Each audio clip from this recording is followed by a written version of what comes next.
Hi, I'm Brett, and this is our video update on the first road test of our new project car, which I'm sitting in, which is the MY15 Subaru WRX. And it's important that you take a note that it's not Impreza WRX and it's not Impreza WRX STI anymore. It's either Subaru WRX or Subaru STI, because Subaru has disjointed the WRX and STI performance models away from the Impreza range. And we've only had the car for a day. I've got 85 kilometres on it. About 50 of that was driven by my wife yesterday when she collected the car, which, if you look at our other video, is the delivery. And what I want to do in the next sort of 10-15 minutes from a road test point of view is just give you my initial feedback of what I like and dislike about the car. One thing I'm just going to do is just adjust the camera a bit more like that, so you can see a little bit more out the front of the car as I'm driving. This car comes with the 6-speed transmission based on the old 5-speed. It's not the 6-speed bulletproof transmission. This is a transmission you need to be sensible about doing big launches and burnouts and hard gear changes.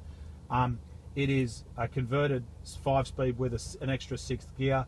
This model has the cable mechanism for the gear shift, which some journos have raved about.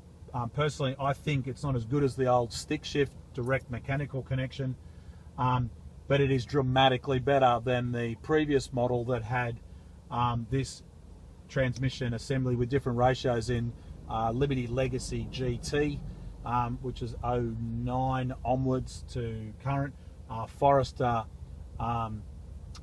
turbo diesel, which is my rally car, which I've learnt a lot about modifying this shift assembly. Frankly, I think those models, Subaru should be very embarrassed about the way that gear shift was released.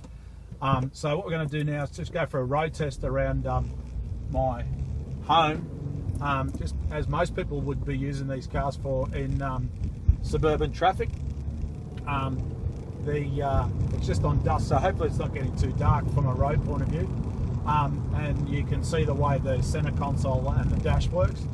I've got the air conditioning going, so I apologise for the fogging up of the front of the screen. This particular car is the base entry model, so delivered here in Australia about $38,000 plus on-road costs, Australian money. So about, what's that, $45,000.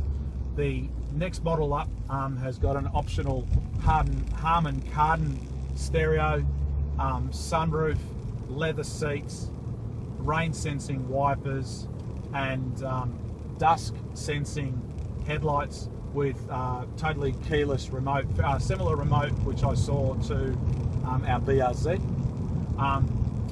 By the way, Australian delivered cars come with an alarm system factory fitted here in Australia by Subaru Australia. It's not a manufacturer's production factory fitted alarm. This is an optional alarm that you can implement after delivery of the car with a keypad. So every time you want to start the car, you've got to put an alarm code in.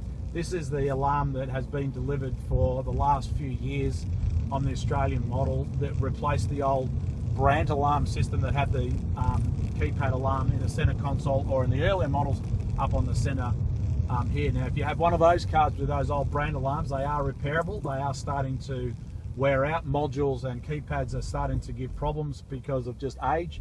The battery backup needs to be replaced. But this particular alarm, I just want to point out, is delivered only on Australian models. It's not a global part of the original factory delivered car. The WRX is very similar in a lot of ways to the STI.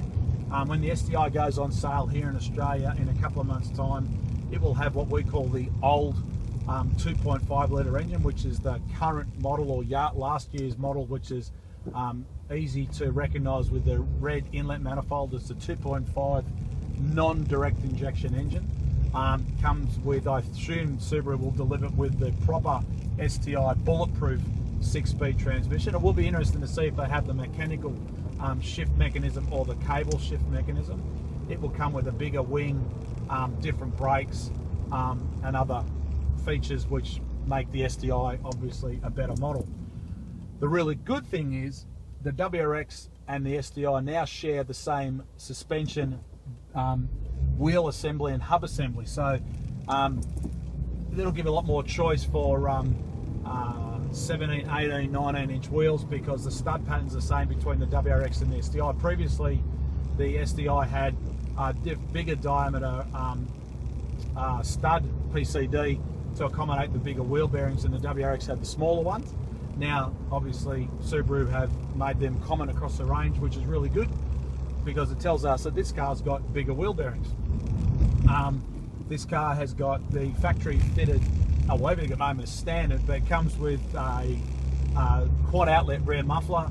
You can't get it in a hatch model. In Australia we don't get the Lavorg model, or what we would typically call WRX wagon.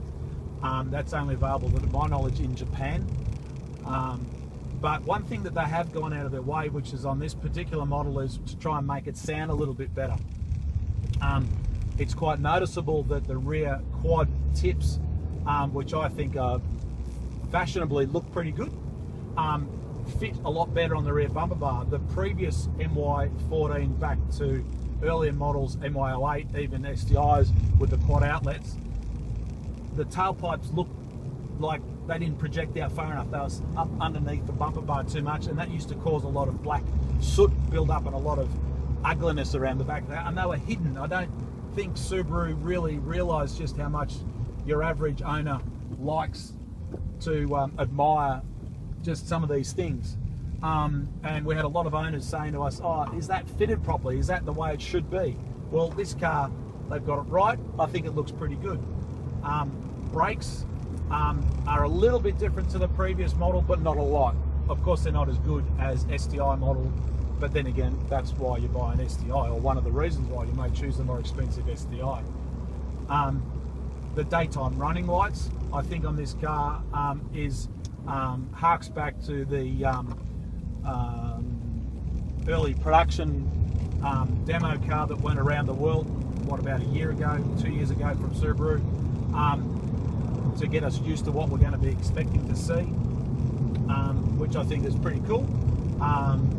The external appearance, a lot of people say, oh, it's a copy of an Evo 10. Well, I own an Evo 10 because I haven't sold it yet, and yes, it looks similar, but it's distinctly different. And the Evo 10 is a bigger car, and it's a more expensive car because it's in the price bracket of an STI.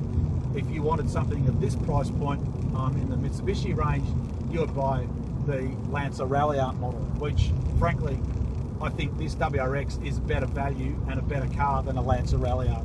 And of course, at least in this model, you get the choice of 6-speed manual transmission, or the fantastic CVT manual automatic transmission, which is constantly variable transmission, which is the new models. Subaru has two different designs of those transmissions, of which the WRX gets one of them, and it's similar in the stop-start technology, Forester, Liberty GT and so on. But whereas in the Lancer Ralliart, the only choice is the dual clutch transmission model, which is the 6-speed wet clutch automatic version manual transmission. You can't get a proper manual transmission in the Lancer Ralliart.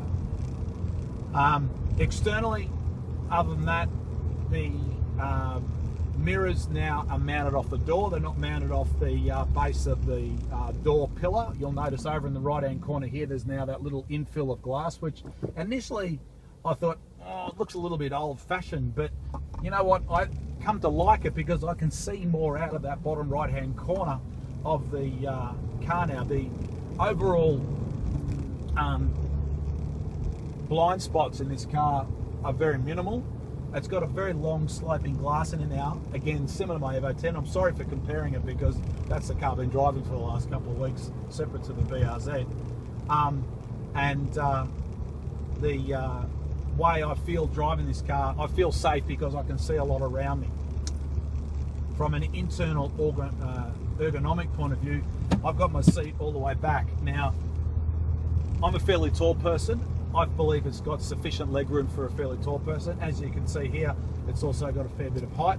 I've got the seat all the way down. Now, when my 12-year-old son drove it, yesterday. He had to pump the seat all the way up, but interestingly, like in my BRZ, he didn't have to pump it all the way up and move it all the way forward, or adjust the steering wheel as much. This car has got a lot of adjustment in the seating position, as well as a lot of headroom. And yes, my 12-year-old didn't drive the car on the road. The dash, this is the first time I've started to drive it at night, at dusk.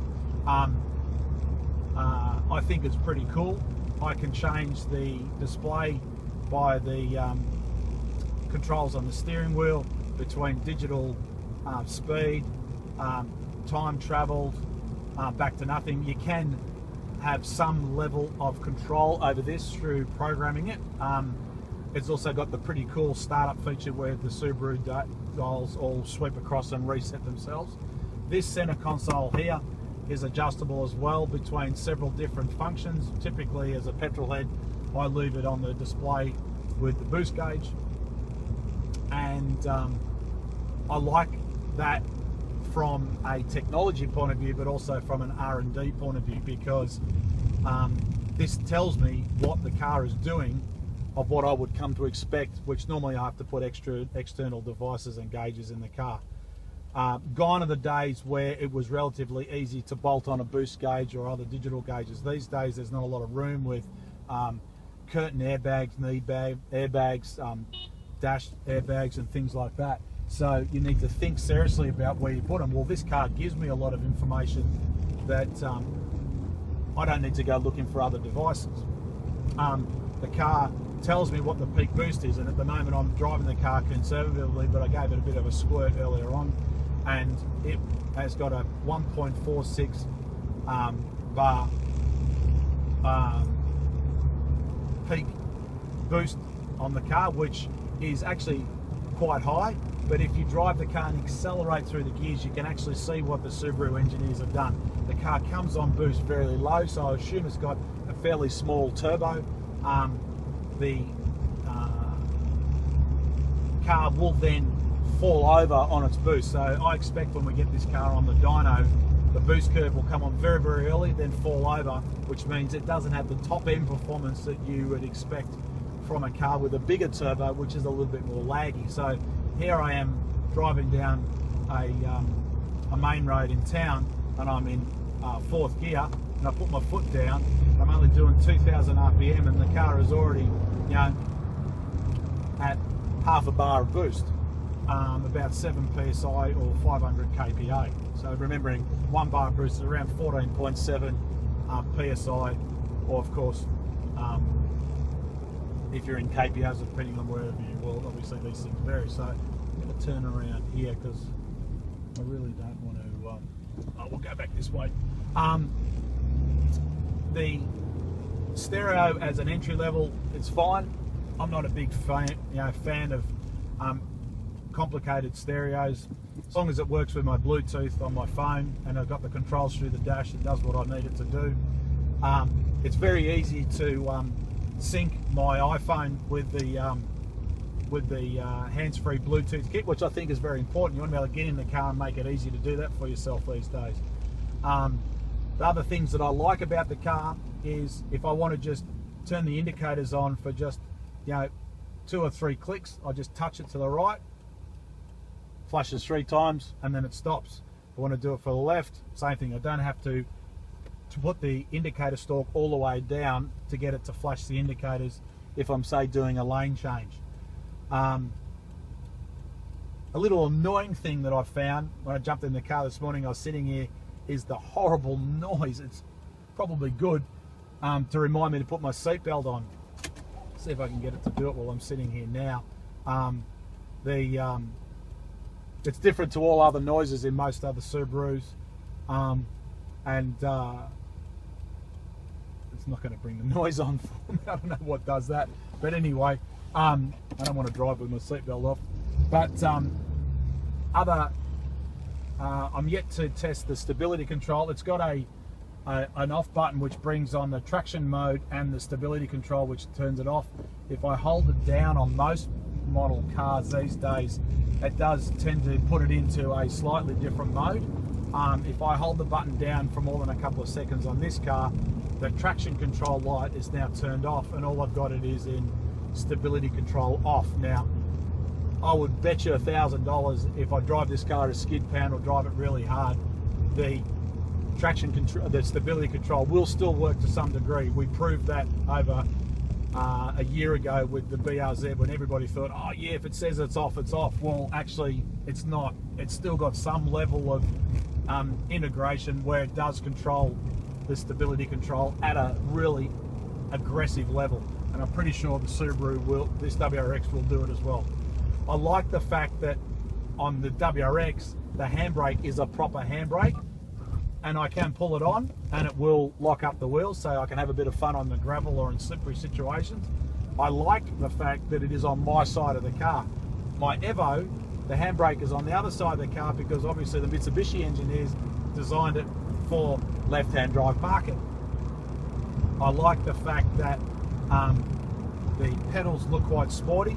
I don't like the fact that the left-hand clutch pedal is a little bit too close to the tunnel, and if I've got wide shoes, it does tend to make me clip the clutch pedal as I put my foot down to use on the rest. I like the fact that the car comes factory fitted with a footrest for my left-hand foot, because as a driver I use that a lot myself. Little things which is good I do a lot of is my left-hand knee rubs against the center console, and in this car, as it's touching there when I'm cornering quick, it's not any large protrusion, so it's not going to hurt me. That will be a good thing if I do have a major accident. What else do I like and what do I dislike? The noise from the exhaust system, I think, is not too loud and not too quiet. It reminds me that I'm driving a WRX. If I put my foot down, I don't know what it sounds like in the back with my video recorder, but it is quite good. It doesn't have what I would call excessive road noise. It does allow for an opportunity to change them if I therefore want, of course, if it's matched with a proper ECU tune from a reliability point of view.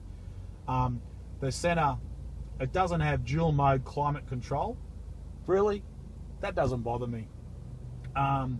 The mode for the rear and the demister is all controlled through the center console here. The stereo shows me on the dash here what it's doing, so if I run it flat out, I can. When I turn it right down, I can, and it displays up here. The temperature target is up here instead of down here. It takes a little bit of getting used to. I'm sure there is some reason why in Australia I'm not allowed to have automatic up and down windows for the passenger windows.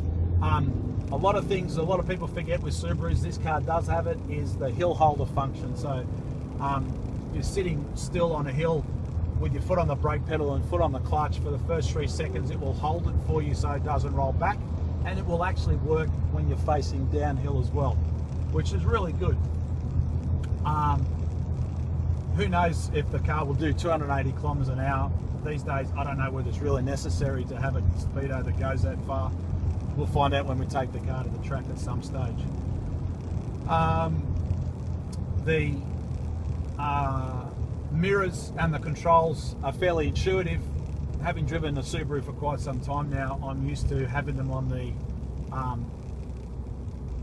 door. It has the lock and unlock function on the center console, or well, it's not the center console, but on the mechanism beside the window controls. Interestingly, at night, the lock window for up and down beside the locking and unlocking function for the windows is not lit up. Now, I don't know why, but I'm sure there's a reason why Subaru decided that not to be lit up. But these are little things that you notice when you've driving the car at night for the first time. The mirror control is on the door as well, which is easy for me to get at. On the right hand side, I've got the button to open the boot lid, because down here on the floor I only have a lever for opening the petrol cap cover. Subaru again continued their tradition of having a little triangle indicator on the fuel gauge which points to the right, which tells me that the petrol cap cover is on the right hand side. Most most car manufacturers are doing that these days. So if you're jumping in a car you're not familiar with, and you want to, and you're about to fill up with fuel, and you don't know whether the fuel cap is on the left or right, look at the fuel gauge, and typically they'll have a little triangle pointing to the direction, or some manufacturers use it with an indication of the Bowser on the gauge as well, positioned at the bottom of the level gauge. I haven't tried some of the features that are available on the BRZ with the trip meter, which can sometimes tell me different gauge information. That was something I just stumbled across the other day when I was watching a video on YouTube, actually.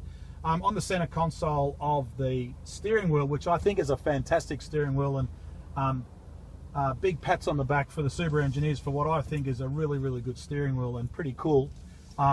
Obviously it's an airbag steering wheel, but it's also got Bluetooth control. It's got all the functions for me to sync my phone. It's got the mode button, it's got the stereo control for up and down. It's also got the mode that I can try different functions here on the stereo.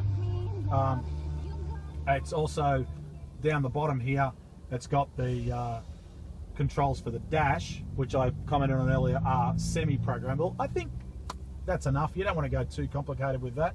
On the right hand side we've got the cruise control for resume and set and plus and minus, which I'm pretty used to driving my BRZ these days.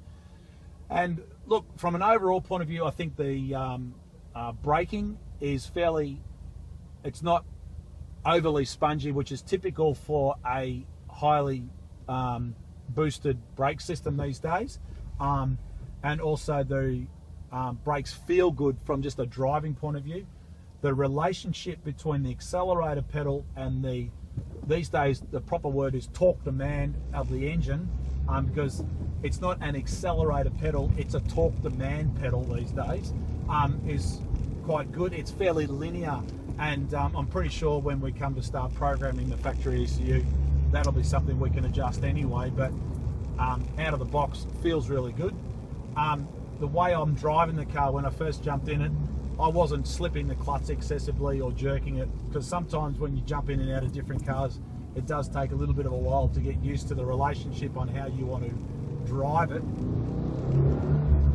with the way that you use the clutch and the accelerator. So overall, I think the car is a real winner. I think the price point of what they've chosen, I think the features and benefits of what you can choose between this and the premium model, compared to them, what they're going to have is the STI model, is great. I think driving now at night, I've got to see what the lights are like. I'm just going to go up here and just have another look and just sit in the middle of the road, because there's a bit of a hill here. We can see what the lights look like. So, oh, here we go. Just, unfortunately, we've got Joe Publix that's just turned up. So, oh, there you go. The hill starts working, and as you can see, less than 3 seconds the car sits, but makes me look like a bit of a guru because the car doesn't roll back at all. I'll just stop over here. So let's have a look at what these lights look like at night. Oh, they're okay. So this car comes with HID's factory fit. It's very easy to tell a car with HIDs these days because it's got a headlight washer on it to meet Australian design rules, which I think is a global requirement these days. It's probably got normal incandescent bulbs as well on high beam, because the lights on low beam are very white, but the high beam lights are a lot more yellow, which is a dead giveaway normally that they're an incandescent bulb. The daytime running lights, which are in that mode there, you can see them at night a little bit, and that's off, and then that's on, and that's about it. So would I buy one? Well, I have. Do I recommend you should buy one? Yeah, I think it's a good car. I think it's a fun car. I think Subaru have chosen a really good looking new update to the model. The platform is good. McPherson strut front suspension, multi-link rear suspension, 4-wheel drive. I don't know what the centre viscous or front and rear diffs have got in this, because I haven't even read the owner's manual yet. But from a technology point of view, I think this will be a car that a lot of people will look back on and say Subaru hit the nail on the head. So for today, it's time for me to go home and have some dinner. On behalf of MRT Performance and my team here in Sydney, I hope this info has helped you a little bit. I hope you can choose to have some fun in your car no matter where you are in the world. For Mazda, Mitsubishi, Subaru, Great Wall Turbo Diesels and other Nissan models that we've added to the range, contact us. Follow us on Facebook, YouTube, Twitter and Instagram. I'll shoot some photos and punch it into our Facebook channel, which you can get as an update on this YouTube channel down the bottom of the video. For now, that's it. Speak to you again soon. Bye.